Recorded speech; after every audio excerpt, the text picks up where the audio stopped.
चोर की खांसी कभी लक्ष्य तक नहीं पहुंचने देगी, आफत में डाल देगी। संत की, जम के बोलिए जरा, दासी। संत दास बनाए चलेगा, संत शिष्य बनाए चलेगा, पर संत दासी अपने पास में रख ले नहीं चलेगा।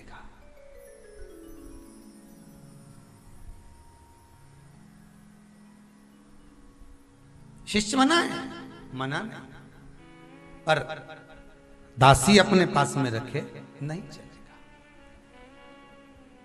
चोर की खांसी, संत की दासी कहीं ना कहीं डुबवा देते हैं, कहीं ना कहीं लक्ष्य तक नहीं पहुंचने देते, कहीं ना कहीं वो नष्ट करवा देते हैं।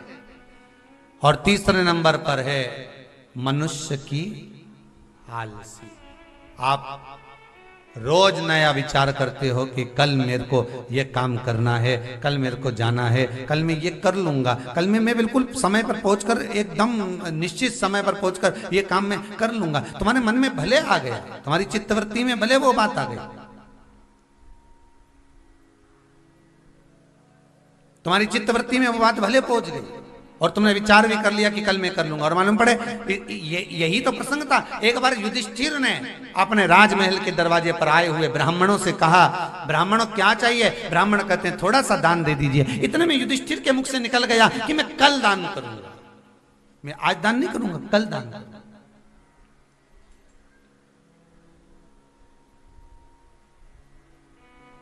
और युधिष्ठिर के मुख से निकला कि मैं कल दान करूंगा, तो भीम ने नगाड़ा बुलवाया, ढोल बुलवाया, बाजार में खूब बजाया।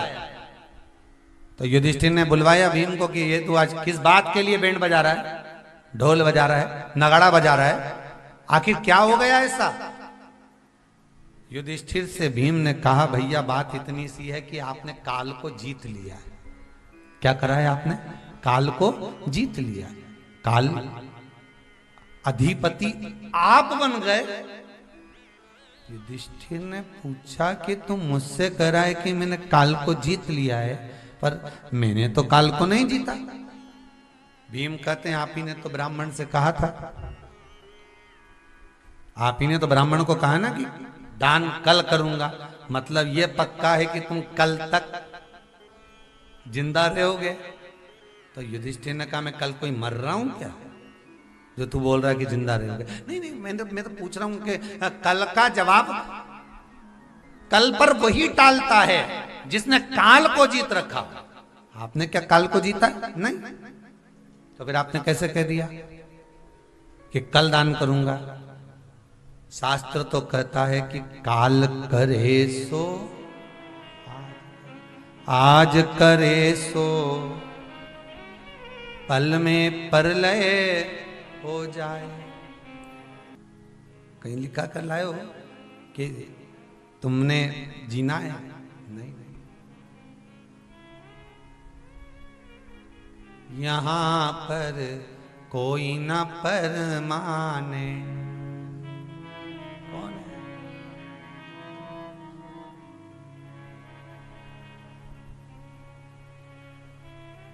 यहां पर कोई न परमाने। जब नौकरी परमानेंट नहीं रहती, बोलो तो सही, निंद्रा परमानेंट नहीं रहती, श्वासें आ रही जा रही, केवल निकल ही निकल नहीं रही है, जा भी रही है, आ भी रही है, फिर क्या करना?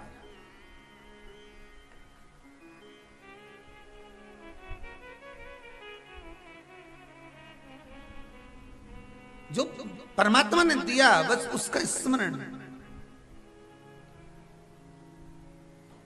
एक भजन की बड़ी सुंदर लाइन है महाराज।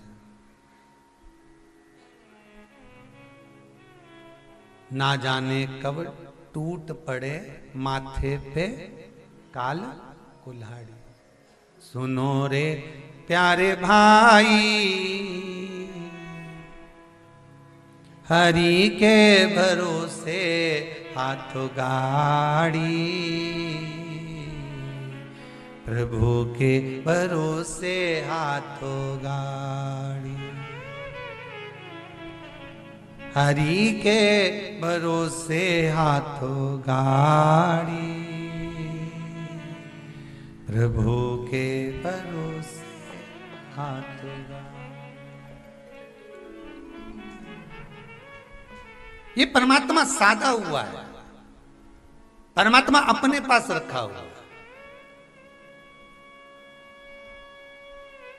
काल अधिपति तो केवल दुनिया में एक है, और वो उज्जैनी नरेश, उज्जैन का राजा, काल को जीतने वाला काल अधिपति महाकाल, उसके सिवाय कोई नहीं।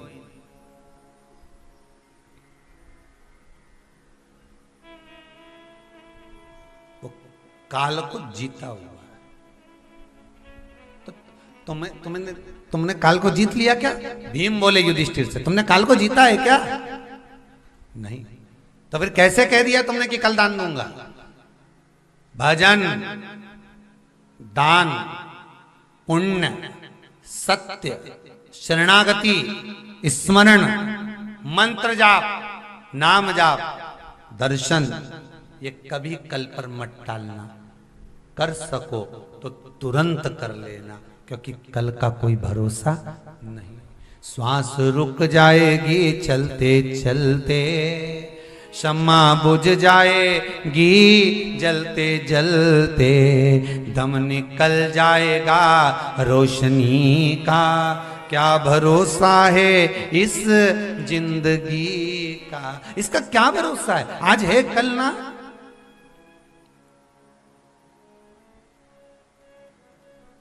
की कथा कर रही है, शंकर का अनुमोदन कर रहा है, शिव महापुराण कर रही है। जीवन का कोई भरोसा नहीं। हम सोचे कल करेंगे,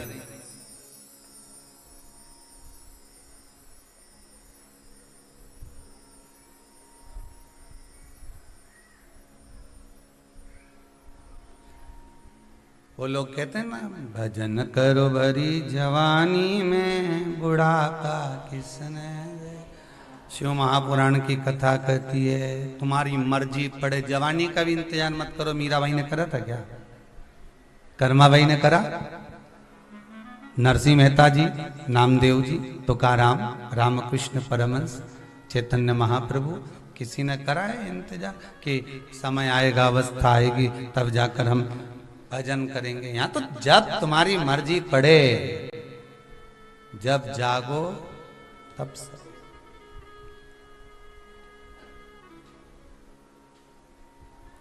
चित्तवृत्ति को लगा लो बस, कैसे भी परमात्मा में डूबा। खांसी,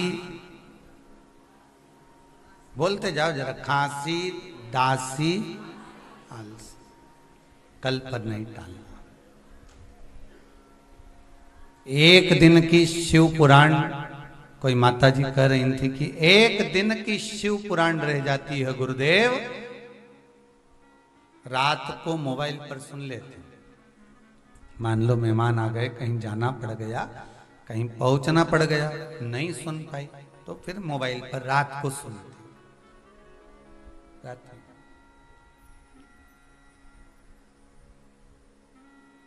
आलसी ना करें, लक्ष्य तक नहीं पहुंच पाओगे।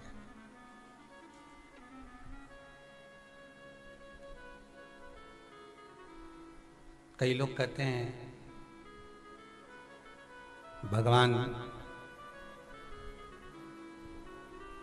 मेरी झोली में इतना धन दे दे, इतना धन दे दे कि मैं भगवान की कथा, भगवान का पूजन, भजन, अभिषेक, स्मरण खूब कराऊं। मना नहीं, पर भगवान मुझे दे तो मैं दान करूं, मैं पुण्य करूं, मैं सत्कर्म करूं।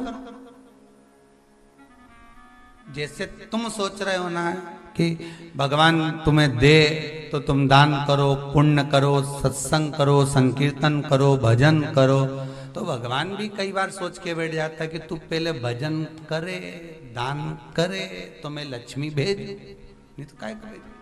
कभी कभी अपन भी तो सोचते हैं कि मेरा ये काम होगा तो मैं कुबेरेश्वर महादेव जाऊंगी, भले शंकर जी नहीं बैठे पर उस भूमि पर जाऊंगी।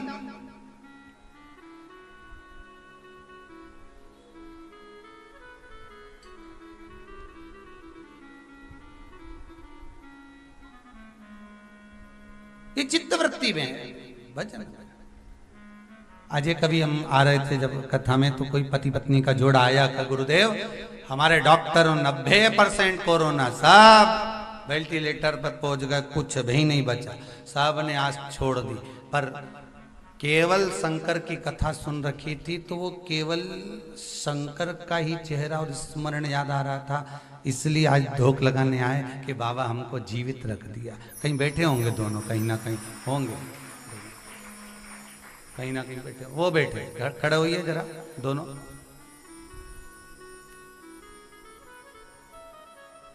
दोनों 90% कोरोना था गुरुदेव, और सब ने आस छोड़ दी, बच्चा ही नहीं कुछ संसार था आस पर। चित्तवृत्ति में शिव था, बैठो बैठो, चित्तवृत्ति में शंकर था, वो लिया।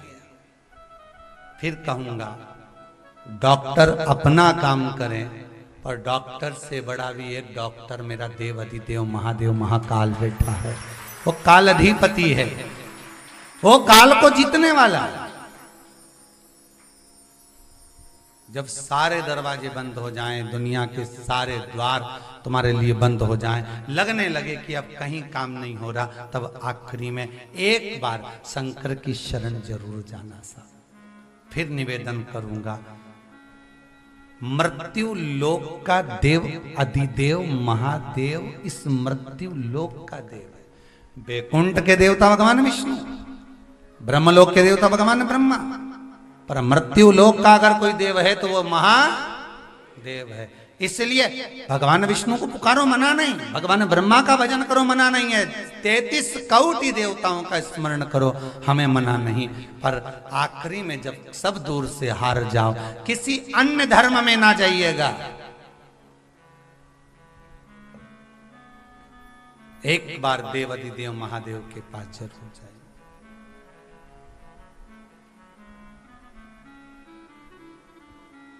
और उससे जाकर निवेदन जरूर कर कि भोला सब दुख काटो मारा, ओ भोला सब दुख। एक बार उसके पास जाकर निवेदन जरूर करना, उसके पास जाकर प्रार्थना जरूर करना कि मेरे जीवन का सारा दुख काट दीजिए, बस इतनी कृपा कर दो।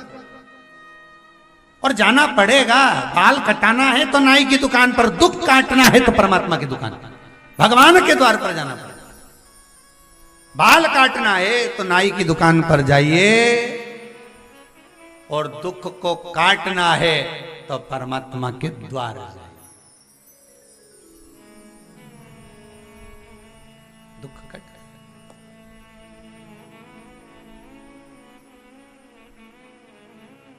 पर जब आलसीपन से हटोगे तब ही तो परमात्मा के पास पहुंचोगे।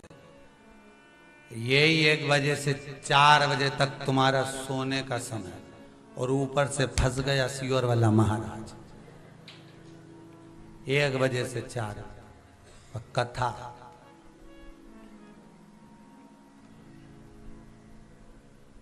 अब सुनते सुनते हाथ में रिमोट,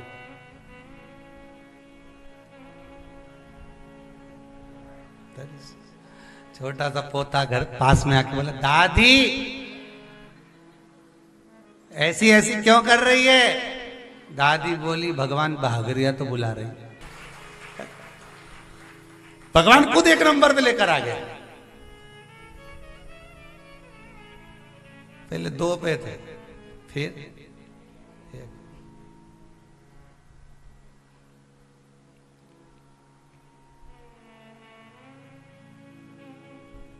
अब इधर 12, बड़ी विचित्र समय है वो, 12 बजे राम जी आए तो जम के तो बोलो 12 बजे, भगवान कृष्ण आए तो परशुराम अवतार हुआ 12,